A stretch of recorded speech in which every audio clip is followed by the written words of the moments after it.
सरदेसाई आपल्यासोबत आहेत. आपण त्यांच्याशी बातचीत करणार आहोत. वरुणजी, जेव्हापासून युतीची चर्चा होती तेव्हापासून तुमच्यावरती जबाबदारी होती. जागा वाटपाच्या दरम्यान अनेक प्रश्न तुम्ही टाळायचात. अखेर आज युतीची घोषणा झालेली आहे. राज ठाकरेंनी स्वतः युतीची घोषणा केलेली आहे. काय प्रतिक्रिया?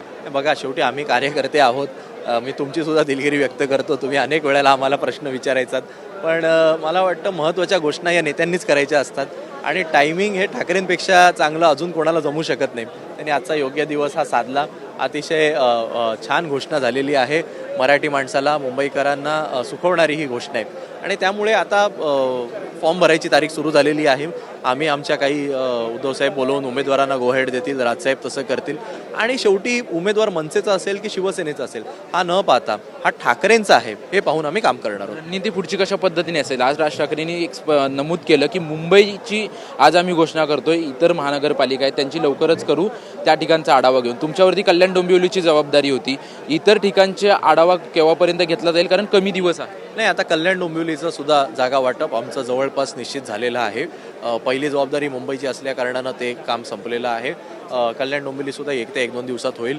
ठाण्यामध्ये सुद्धा 1-2 दिवसात होईल. नाशिकमध्ये झालेलं आहे. पुण्याचं सुद्धा होऊन जाईल. जवळपास सगळ्या महानगरपालिकेमध्ये शिवसेना आणि मनसेच्या पदाधिकाऱ्यांचं, कार्यकर्त्यांचं एकमत झालेलं आहे की आपण एकत्र यायचं आणि त्यामुळे लवकरच ते मला वाटतं दोन्ही पक्षप्रमुख जाहीर करून टाकतील. त्याच्या अगोदर फक्त युतीची चर्चा होती तेव्हा देखील टीका केली जात होती आणि आता युती घोषित झाल्यानंतर मुंबई अध्यक्ष जे भाजपचे अमित साटम आहेत त्यांनी एक राज ठाकरेंचा व्हिडिओ ट्विट केला आहे आणि जे राज ठाकरेंनी शिवसेनेतून बाहेर पडल्यानंतर जे भाषण केलं होतं ते भाषण त्या ठिकाणी त्यांनी ट्विट केलं.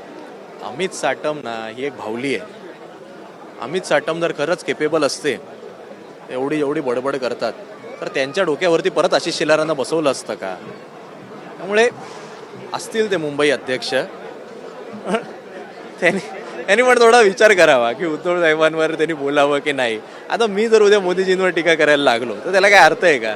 त्यामुळे जरा प्रत्येकाने आपापली पात्रता ओळखून बोललं तर बरं असतं. त्याची बातचीत केल्याबद्दल आपण पाहतोय की जी महायुतीकडून विशेष करून टीका केली जाते, विशेष करून अमित साटम यांच्याकडून टीका केली जाते. अमित साटमने देखील अशी टीका करू नये अशी प्रकारची प्रतिक्रिया जी आहे ते वरुण सरदेसाई यांच्याकडून देण्यात आलेली आहे. कॅमेरामन अमित चिगवणसह निवृत्ती बाबर, TV9 मराठी, मुंबई.